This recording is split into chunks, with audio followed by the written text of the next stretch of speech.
La seguretat pública a Catalunya està a un bon nivell europeu, a un bon nivell a nivell de l'estat espanyol.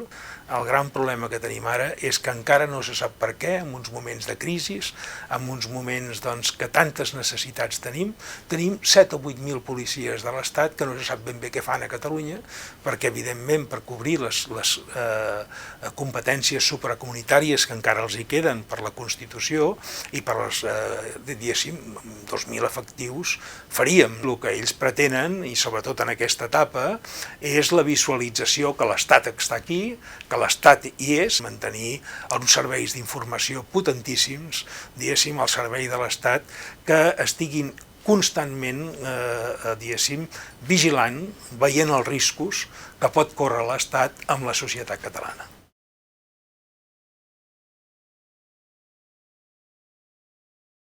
És molt preocupant. Quan un país durant 300 anys no té sentit d'estat i no té estat, quan una societat, la policia, l'exèrcit, els uniformes han sigut els seus enemics durant anys, vull dir, baix la dictadura, però també ja és una cosa històrica, diguéssim, què passa? Que es produeix com un rebuig.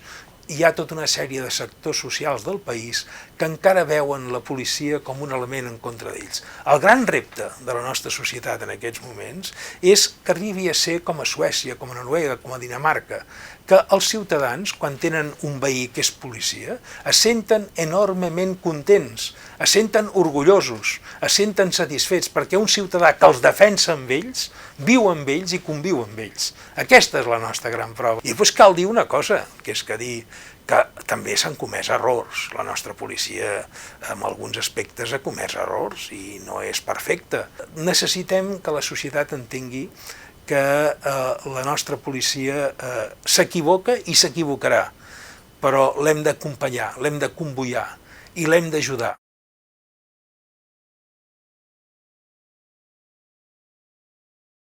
La nostra societat ha d'entendre que per corrompre els nostres policies, per comprar els nostres policies, hi ha centenars i centenars de milions d'euros. I en canvi, després, a vegades, els nostres polítics, quan aproven els diners per lluitar contra la delinqüència, és ridícul el que donen. Realment, qualsevol grup organitzat mafiós de 2x3 té molts més diners que tota la policia.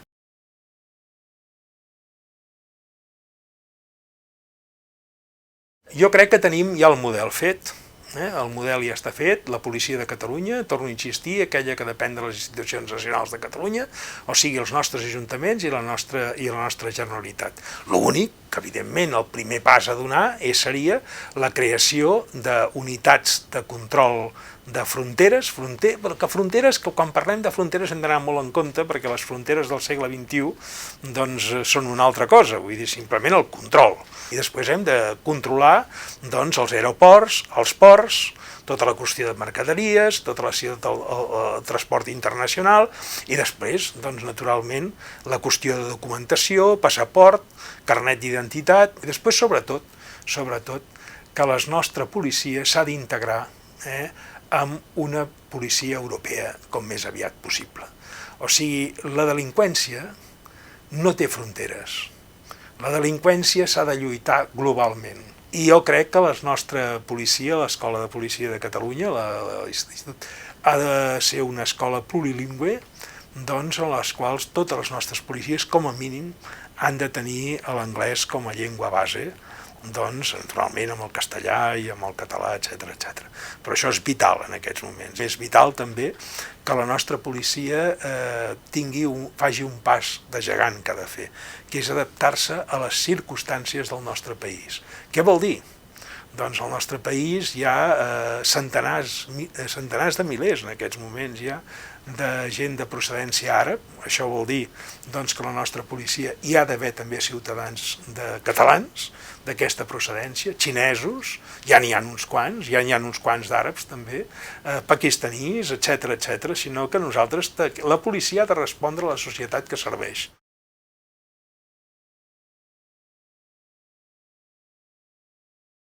El lògic fora una retirada d'aquestes forces que ja tenen prou problemes perquè no tenen efectius en el reste de l'Estat, Però també vull dir que els catalans som un país obert, som un país que sempre hem sumat. I aquells que per voluntat pròpia, perquè tinguin la seva família aquí, perquè tinguin els seus fills aquí, doncs aquests professionals jo crec que podrien fer el pas doncs, a la policia de Catalunya.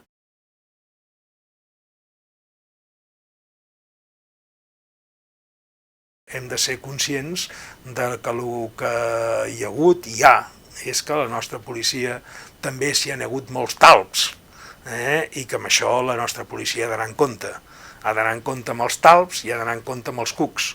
Dic talps quan són gent que s'ha ficat a la nostra policia per controlar-la, per desvirtuar-la, per desmobilitzar-la, per crear problemes, i dic cucs en aquells doncs, que s'han ficat a la nostra policia sense pràcticament tenir vocació, sense voler doncs, fins i tot crear-nos problemes en uns moments determinats.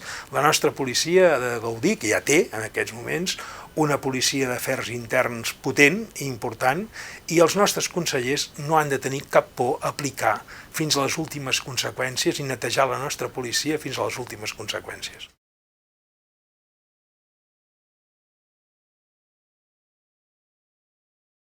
Escolti, senyor Sallarès, vostè, nosaltres, a la transició nacional, quin paper tenim?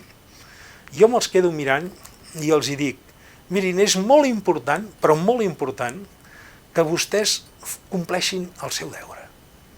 Que vostès no permetin a Catalunya que ningú es desmadri, parlant clar. O sigui, que aquí tot es faci en perfecte ordre democràtic. Que si un independentista la fa, a la presó. Si un de Ciutadans la fa, a la presó. Si un de Demòcrata Cristià ho fa, a la presó. Vull dir, l'ordre ha de ser perfecte. I la seva obligació també és la defensa no sols dels ciutadans, sinó de les institucions i del país. I les institucions del país, evidentment, són els nostres polítics, els nostres partits polítics, la Generalitat, el nostre Parlament, etc. Ningú, al marge de la llei, pot alterar l'ordre públic ni pot posar en qüestió les nostres institucions.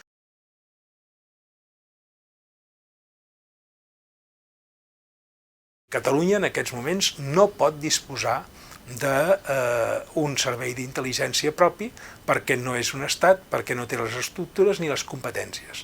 Això no vol dir que el nostre país en aquest muntatge d'estructures d'estat que fa, que té que fer irremediablement, és a dir, sense informació no es pot construir res i no es pot defensar res. No li diguem intel·ligència, diguem-li un servei de risc que prevegui quins són els riscos per a la nostra societat en el camp polític, en el camp social, en el camp econòmic, en el camp de les comunicacions, en el camp de tots els camps.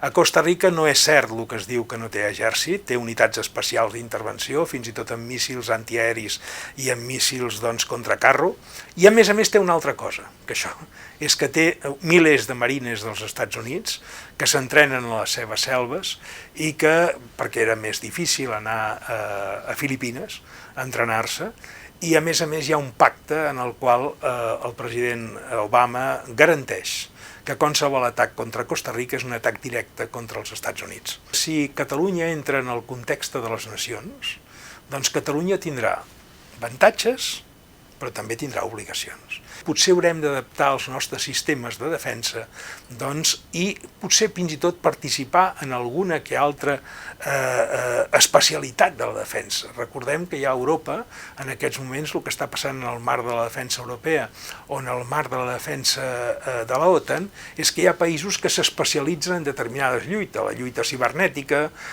les unitats especials de determinades coses. Possiblement Catalunya en aquells moments haurà de prendre aquesta decisió. Catalunya no pot renunciar a la seva defensa, no hi ha cap país del món que hagi renunciat a la seva defensa.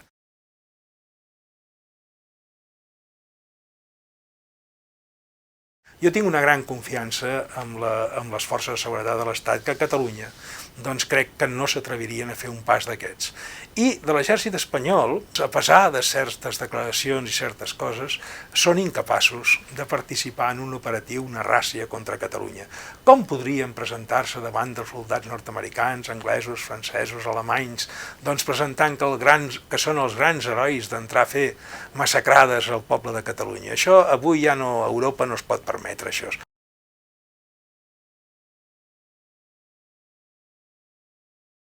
El poble de Catalunya, quan sigui independent, haurà de decidir. I haurà de decidir doncs, la nostra incorporació a Europa, el nostre sistema defensiu, quin serà el nostre sistema defensiu i quines obligacions tindrem. Jo crec que com tenim un port com el de Barcelona, un port com el de Tarragona, doncs seria molt difícil mantenir-nos al marge doncs, de l'Organització Atlàntica, perquè són punts estratègics. Per exemple, Suècia i Suïssa doncs, no tenen, doncs, no participen a l'OTAN. A vegades hi ha catalans i catalanes que diuen home, siguem neutrals, no? Que sàpiguen que la neutralitat és caríssima. Que sàpiguen que, per exemple, les forces armades suïsses o les forces armades sueques són potentíssimes en pròpies indústria militar, milers i milers de soldats i pressupostos pràcticament dobles a los que són els països de l'OTAN o del sistema europeu. Per la qual cosa, països desarmats no existeixen, països neutrals és caríssim,